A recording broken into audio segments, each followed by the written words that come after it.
Okay. So we gave you, we went over our pathway through the heart and the lungs and through our tissues the other day. I also gave you the handout that gives you the myocardial pathway. Let's look just slightly more deep into the myocardial pathway. So I'd like for you to look on page 565. It's figure 15.11. And it gives you, it lets you see blood vessels, some of the blood vessels that are involved. And then if you look,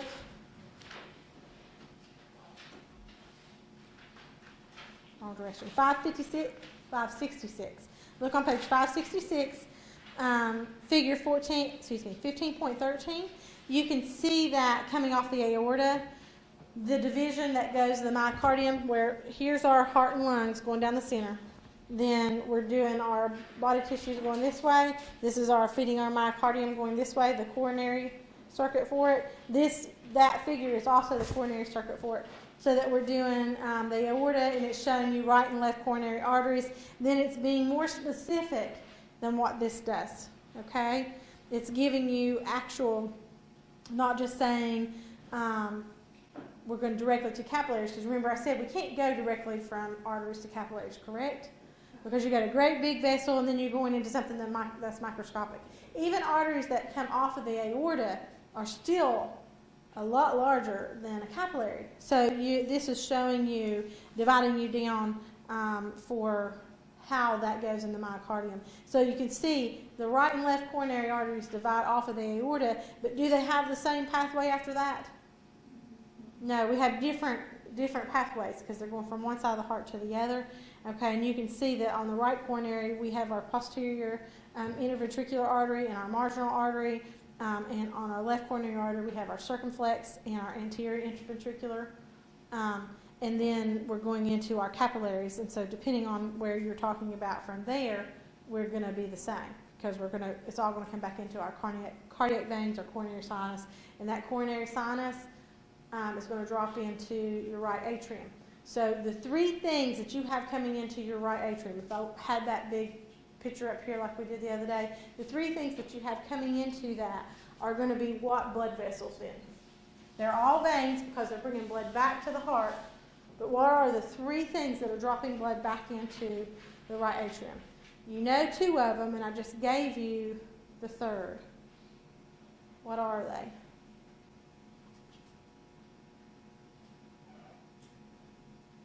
So coming back, okay, you know how we did aorta, arteries, arterioles, veins, venules. What's next? Venules, then veins, then what? Sorry, I thought I said veins. Then what? There you go. That's what I'm looking for. So we have our superior and inferior vena caves.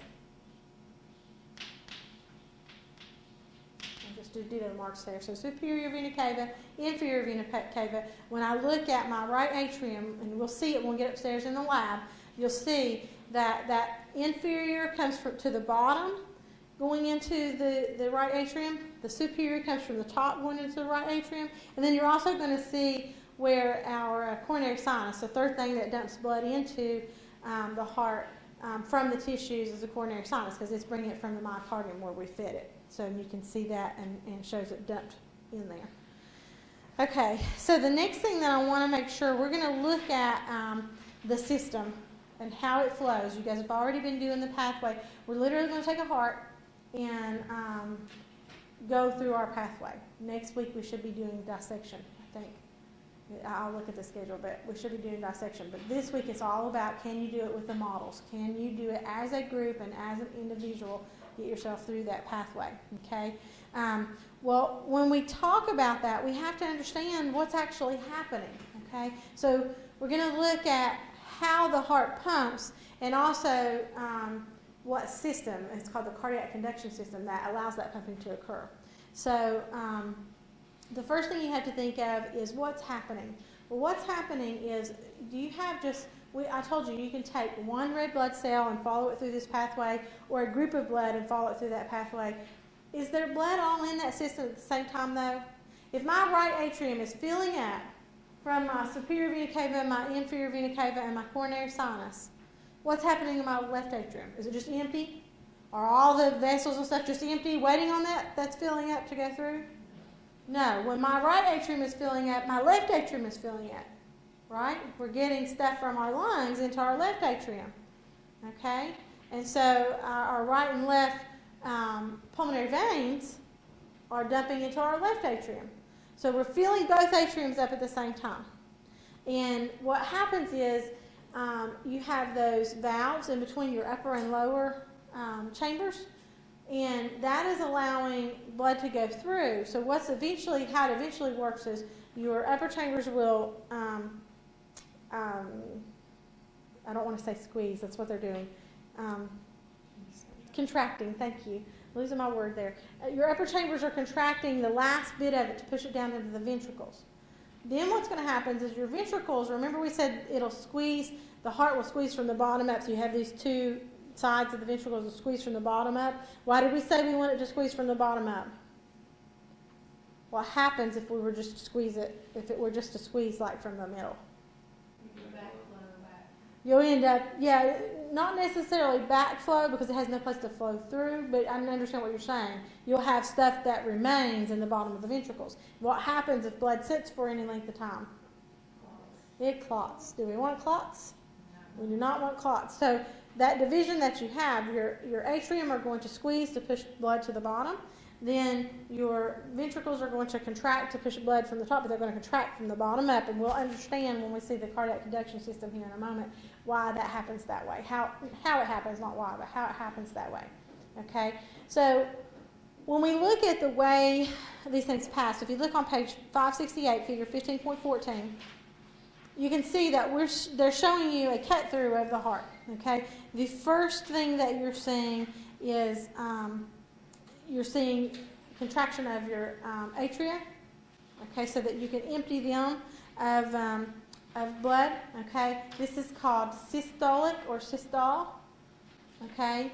And at this point, the lower chambers, your ventricles, are in a diastolic phase, which means they are relaxed. Why do I want to make sure that if my upper chambers are contracted, if they're systolic, that I want my lower chambers to be relaxed or diastolic? What if the whole thing seizes up at once and I'm like this, top and bottom squeezing at the same time? I get no blood flow, right? So it makes sense and it works well if when the upper chambers are systolic, my lower chambers are diastolic. They can fill with blood. When my lower chambers are diastolic, my upper chambers are actually beginning to fill, because what's happening is you have that pathway. So if you notice that first 15.14a, you can see that you have systolic upper chambers. Your atria on the right hand and the left hand side are in contraction phase, and they're pushing blood through those atrioventricular valves, or those AV valves. Okay? Now, when they relax and your ventricles do the opposite, they are systolic and the atrium are again relaxed, what's going to happen is those valves need to close and seal, correct? Because what would happen if those valves didn't close? I have a hole. If you look, take these out so I don't lose them out. Hope I don't hurt your mind. Okay. So if I look, I have a hole here where I'm pushing blood out, right? There's also one in behind it that's coming up this way. Okay? So these holes are vessels. The one on the left-hand side is my aortic. The one on the right-hand side is my pulmonary trunk. Okay, so I want blood to flow that way, to go in these vessels to go out to the tissues, right? Either to the lungs to have gas exchange or the tissues to have gas exchange, okay, as well as everything else that needs to exchange. What would happen if these valves did not close? What would happen if my AV valves, my bicuspid and my tricuspid, did not close? Would blood flow in the direction it's supposed to flow? No. Blood, you get backflow. This is what happens when you have a heart murmur, okay? It's not necessarily a bad thing, because generally heart murmurs are minor and not bad. Can it be? Yeah. I have a very dear cousin right now who we're holding up in prayer because She's had a heart murmur for years. It was no big deal, but something has gone on and damaged her valve further. So now she's looking at open heart surgery to replace the valve. And not because the murmur was bad, but because the valves got continually damaged for some reason. So now it's beyond just a heart murmur. We're getting backflow that's really bad, okay? So what happens is you have these things called papillary muscles.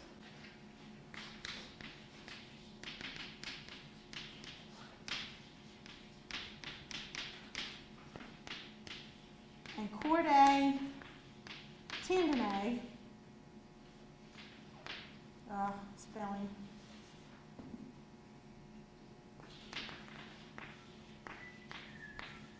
And I know that's wrong. I can look at it and tell you it's wrong. I think it's reversed.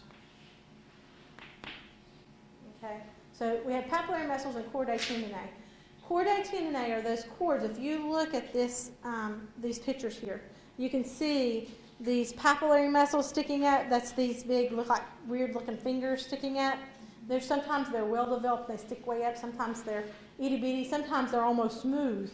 And then you just have to kind of look and go, oh yeah, there it is. Okay, so it just depends on how well developed they are.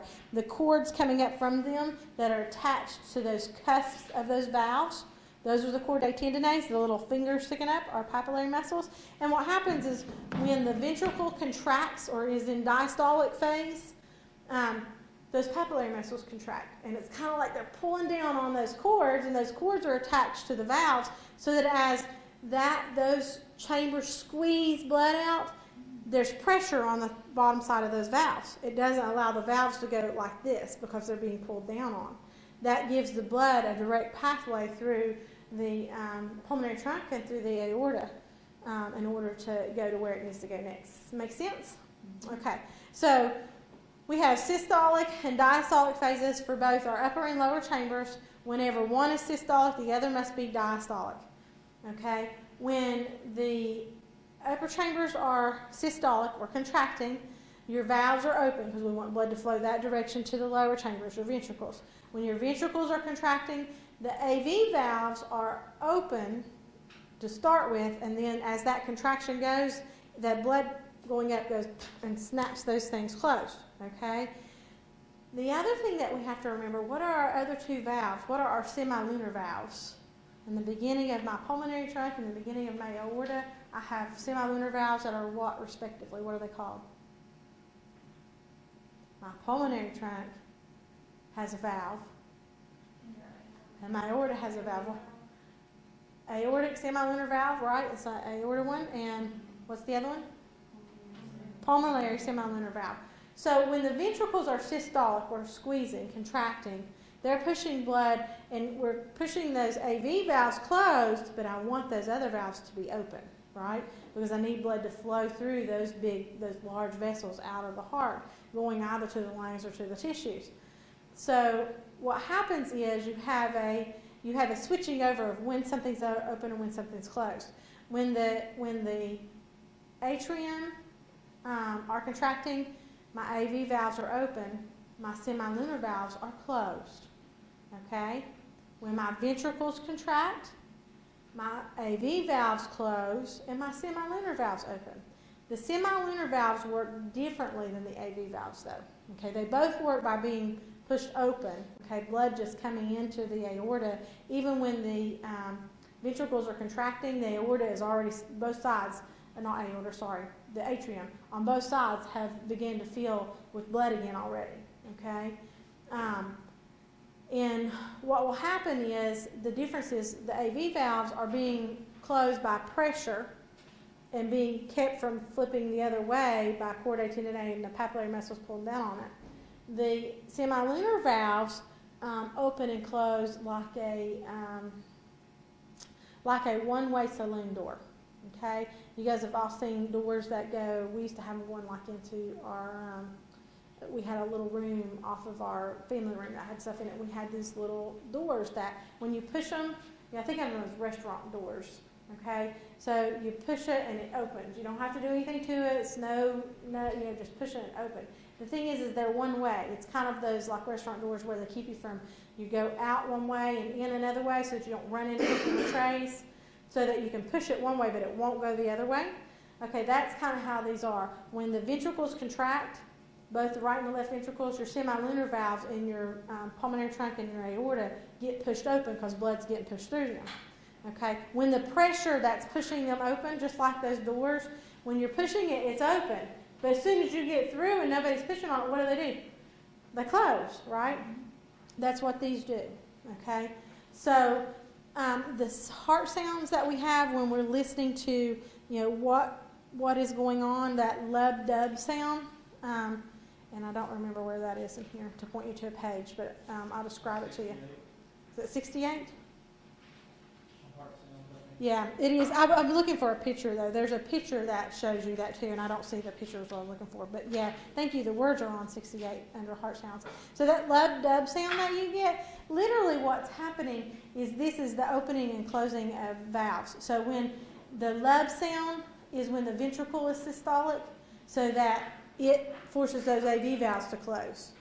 The dub sound is when the ventricle is diastolic, it's open, okay, and that causes the semilunar valves to close. So that lub-dub that you get, that we hear, that familiar sound everybody hears like on TV shows and stuff like that, and they'll hear the thump, thump, thump, thump, thump, and it sounds like a heart. That's valves opening and closing. Okay, the sounds you're hearing are those valves closing. So when you hear the first sound, that's when the ventricles are systolic. What's that mean? If they are systolic, what's that mean? They're contracted. Okay? When you hear the dub sound, that's when the semilunar valves are closing. So what's that mean about the ventricle? Is it diastolic or is it systolic? It's diastolic. That's the quickest I've had students answer that. Okay? So it's very good. That's what I'm looking for. I want to see, if you notice, I keep dancing around the same words all the time, putting them in different sentences in the different way. It's because I want to make sure you understand. Don't memorize the definition. Okay? You have to understand what's actually happening with it. Okay? So we're going to get groups of 2. Yes, we have enough of us so we can get in groups of 2. So we're going to work on our systole and diastole. So what we have to understand is everybody give me an atria. So one fist is an atria. Okay, one fist is a ventricle. So when my atria is contracted, my ventricle is diastolic, right? Because I'm pushing blood out of my atria into my ventricle. When my ventricle is contracted, my atria is diastolic. Now, I'm pushing blood out of my ventricle, but not back up into my atria, hopefully, right? I'm pushing it out through my blood vessels. However, since this is, my atria is diastolic, it's relaxed, that means that blood coming from the tissues, from our skeletal muscles pushing it up and our respiration pushing it up and back to the heart, that means that it's starting to feel again, right? So what you have is a situation where you have, I'm going to do just the systolic, okay? I'm going to do the actions for diastole and systole, but I'm just going to say systole words. So systole, relax, okay? Systole, relax. Because what happens is you have this time period, this brief moment where you have systolic, diastolic, then everything's diastolic for a moment. Okay? When everything is diastolic, that blood that was filling in our atria starts dropping to the bottom because it's got pressure on that valve. Well, you'll see those valves want to face this direction. They're made, the cusp are made to open down, not made to open up, even though they can be pushed up and backwards. But they're made to open down. So when our ventricles are systolic, and my atrium are diastolic, I'm filling with blood now. Then when everything relaxes, blood will start to flow to the bottom. And the next thing that happens is all the blood doesn't make it through from the atrium to the ventricle. So the atrium does a systolic motion to push the rest of the blood out. Does that make sense? So at this point, the atria is filling, the ventricle is pushing stuff out through the semilunar valves, pushing blood out through the semilunar valves. Okay, but this is starting to fill. Then when we get to this point, blood starts to drop from the atria to the ventricles. Then we're going to push the rest of the blood out into the ventricles, making this diastolic so that blood can fill it. Okay, my AV valves are going down, letting blood go through. Then when this relaxes and this is diastolic, my AV valves come up like this. The papillary muscle goes pulls down. There's a bunch of them pulling down on this chordae tendineae, keeping that valve like this. You know, it doesn't pull so hard. We don't want the valve to get pulled down among all that blood. We want it to just keep it closed between the pressure of the blood pushing up from the systolic motion of the ventricle and those chordae tendineae pulling down because of the papillary muscles pulling down the chordae tendineae that are attached to the cusp. Hopefully they'll stay closed so that you don't get a little backflow. Okay, you don't want that heart murmur kind of thing in there. So we're in that stage here. Okay, and we're pushing blood out through our pulmonary semilunar valve and our aortic semilunar valve. Then we get that relaxing, and stuff that was filling in my atria starts dropping to my ventricle, and the process starts over again. Make sense? So do this with me. See if you can do systole, systole, relax. Contract, contract, relax. Contract, contract, relax. Now, that'd be wonderful if you were an organism that just had 2 chambers. How many chambers does a human being have? Find a partner and see if you guys can get this organized. Okay? Yeah, it's fun. Okay, so get a partner. You guys go ahead and partner up. You guys go ahead and partner up. And if you guys want to and you ladies join each other, it would be great. So I want to see, and it's okay, there's no fault with this. This is just a, can we do this? Yeah, you got to do it at the same time.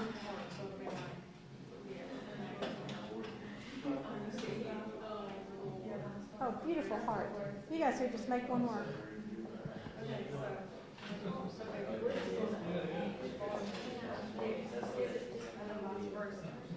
Can you do it? Yeah, because everybody's going to show everybody else. So.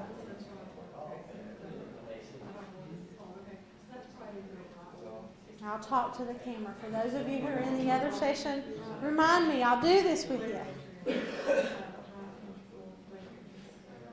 Okay. If you want to cut it off for just a second, Chris.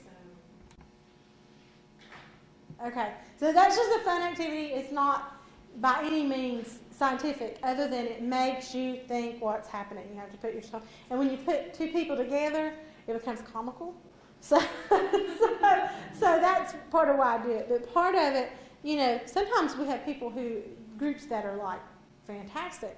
And then other times I'm given gifts of what can we talk about with how did it not work, right? And that's part of what we need to look at when we're looking at things. So very good. Do you understand why you must have relaxation when one's contracted and the other's not, and then you have that moment of everything's relaxed? It's blood flow. We want to keep blood flow going all the time through both sets of chambers. Okay, both sides of the heart with 2 sets of chambers, both upper and lower. Okay. All right. So that gives you what's happening, its direction, why, how we keep it flowing with the valves. Right. That's a big deal there when you think, man, if something goes wrong with one of these valves, I could have some serious issues, right? All right, so we look at that. So our next thing is to kind of look at our cardiac conduction, how it runs. So page 570. Make sure I don't run over. I'm bad for that. Okay, we might not get done, but we'll get close. Okay, so figure 15.16 shows you pictorially what's happening. Okay, so we're looking at the parts of the cardiac conduction system, direction that it happens in, and kind of what it goes through when it's happening.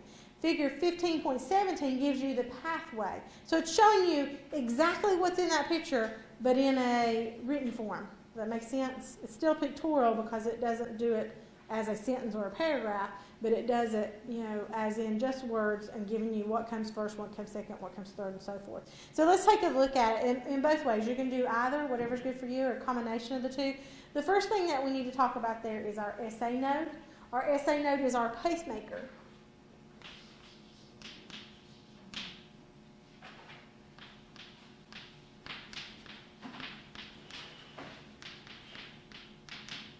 Okay, just from everyday life, we should be familiar with that term, pacemaker. What does that mean? Yeah, it starts it off, right? It starts our electrical impulse off so that we know, our body knows what to do and when. So it's kind of the pacemaker. You know, is it going to go at a regular beat? Is it fast? What's happening with it, kind of thing. Okay. SA stands for sinoatrial. In case you don't know that, sinoatrial.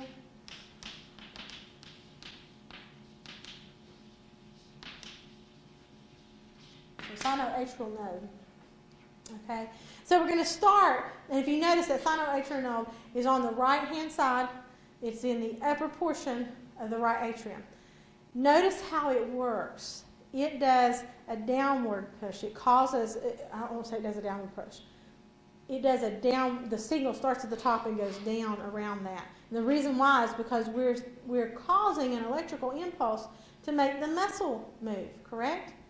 Well, if I'm wanting to push blood out of the atrium, you know, and I keep doing this squeeze like this, the ventricle, I very plainly said you got to do it up and out. But does it not make sense that with our atrium on the top that we need to do the same thing? We're trying to push it down.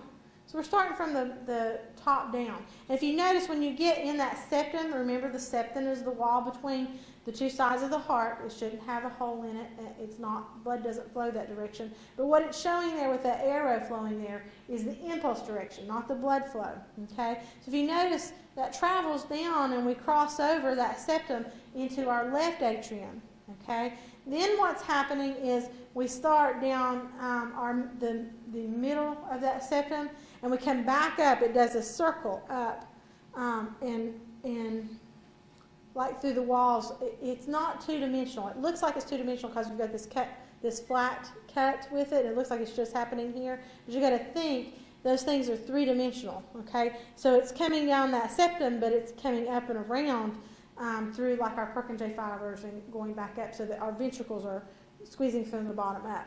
Okay, so when we look at that, we can see our pathway on 15.17. We start with our pacemaker, we go through our atrial syncytium, we do our junctional fibers, then our AV node, our AV bundle, our bundle branches, Purkinje fibers, and the last thing we have is our ventricular syncytium. Okay, so the combination of those two lets you see the direction of where this is flowing and what's going to go on. Okay, and you can follow that pictorially. That is, to me, that's the best way to learn it if you take the two of these things together and move through. The thing I wanted to get to, which is what I was trying to get to for today, so that I can start it so you can come back for questions for me on Wednesday. On page 571, figure 15.19, what this is showing you is an ECG. And it's literally showing you depolarization. Because think about it. That cardiac conduction system, what is that? Is that a part of my nervous? Is it some nervous thing? I have electrical impulses. What causes electrical impulses? Let's go back. We have done this so many times now. What am I getting ready to put on the board? I hope to get somebody gets it. Chart. What kind? I'll give you a hint. There you go. Depolarization, repolarization. I start way down here, right? 70 millivolts, negative 70 millivolts. If I want to get something to an impulse to go so that I can get a muscle movement, a gland to release, if I want to do any of that, remember what we're doing is we're depolarizing, right? We have to get to at least negative 55 millivolts in order to get an action potential, right? If we're talking about the nervous system in general, all right? So in this case, when we're talking about the heart, when we start that SA node, the SA node starts off, then it's the same kind of thing as far as we're trying to depolarize. So that yellow in that, we're showing that ECG, that yellow is showing you the tissue as it depolarizes. The green shows you the tissue as it repolarizes. So if I work my way through this, and Michelle, you may have to lean back this way a little bit so you can see. I'll try to make it so everybody can see this, or at least see mine not block the microphone.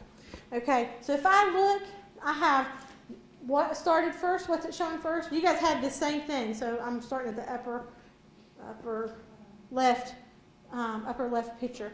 Okay, what am I showing depolarizing first? Yeah, I think you said it.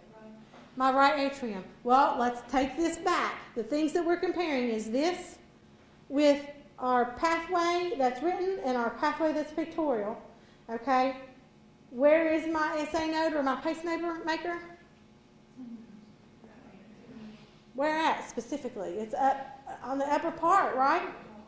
Okay, well, what's it look like we have happening? It looks like from the upper part down, we're going to depolarize that tissue. If I depolarize it, then that means that I can get contraction, right? Because it's my point. I want to get it to threshold so I can get an action potential so you can actually get movement of that muscle. Okay? All right, so we're depolarizing this. That's what it's showing. Then what's that do? If I take this and put it together with this and then put it over here, what do I see happening? What's depolarizing on the ECG figure? What's happening next? We went from the right to the left. Has the right quit, or is it still? It's still in process, right? So my left has. So if we look, what happened with my picture in here? Did that happen? Did we cross over? Was that the next thing that happened? Did we cross over to that left? It was. All right. Then what happens? We look, and both atria are completely depolarized. So at this point, they've been totally depolarized, and I could get what? I get this movement, right? So my top things have contracted. Okay, and it does happen this way. It's difficult with your hands to show it, but it is. My top atria have contracted, and they kind of contracted from the top down. So we can push that down. Okay, then let's look at this bottom one on the left-hand side. Okay, what do we have happening there? Green means we're repolarizing. So remember, to depolarize, to get this to work, we went that way. If I want to repolarize, I got to get away from zero, right? I'm trying to get back down to my resting membrane area of around negative 70 millivolts. So what do I see happening in that next one? I think it's E. What's going on? The green is repolarized, and my ventricles, we knew that electrical impulse traveled down the septum. So it wasn't affecting the muscles on the side, it was just traveling to start to affect the muscles from the bottom up. Because do I want to squeeze that ventricle from the top down? No, I can't get blood to travel if I do that. I'll pull blood, I'll get blood clots, all this kind of stuff, so that's not good. So it travels down that septum and starts pulling up. So what happens with my depolarization? Did it happen from the bottom up here? Is it showing? Yep, it's showing it from the bottom up. If I look my pathway here, that's exactly what happened. If I look at the words and at the picture, okay? Then if I look my next thing, what do I have? I have relaxation at the top, right? I'm just at resting membrane potential, right? Okay, well, let's do our hands. Contraction, contraction. What's happening here? It's diastolic, right? So it's diastolic. Is it diastolic when I look at polarization and repolarization? Yeah, it is. I have fully depolarized ventricles now, though, right? So I have contraction going from the bottom up, because that's what happened. Then what happens? We see we're starting to relax, repolarize, again from the bottom up, okay? And then we end up with complete repolarization, and we have this moment where this is repolarized, this is relaxed, so we have contraction, contraction, relaxation. Does that kind of make sense? Now, if I want to put the ECG with it so we can see what's happening, I have time barely to talk a little bit about it. We'll connect more about it when we come in together Wednesday. But if I want to do that, I can look and see, I can follow this through so that I can see my different waves as they go. What you're looking at is depolarization. What's happening to get this, my depolarization and my repolarization through this process. So what I end up with are my different waves, okay? The first set that you have are called a P wave. There's that little bitty tiny hill. Then you're going to have a QRS wave where you have a drop and then up and down. And then you're going to have your T wave that comes out to the side, okay? If you look on page 573, and I know I'm kind of going through this part fast. I want to make sure I get it so you can come back and ask questions. Okay, page 573, figure 15.20, you can see, excuse me, you can see they're showing you putting the atrial diastole and systole together with the ventricle diastole and systole. So you can see what's actually happening to make those waves do what they're doing. Okay, and if you look at it, you can see that my atrial systole and my ventricular diastole overlap, right? When I have ventricular systole, it's overlapping with my atrial diastole. But look, that top part, I need to have this in some kind of big form that I can put up on a board or something. If I look this top part, my atrial diastole is lasting through my ventricular systole and then my ventricular diastole until you get to the very end, and at the very end of that ventricular diastole, where they both have been diastolic for a period, my atrium goes back into systolic phase. Does that kind of make sense? All right. So does anybody have any questions with anything? Please go home and review that. Video, people. That's our Monday and Wednesday morning. You guys are awesome by doing this by video. Please review that. And I'll try to do a mini episode of this on Wednesday so that you can see it together. Okay. Any questions? Excellent job, guys. I'll see you in lab in just a few minutes.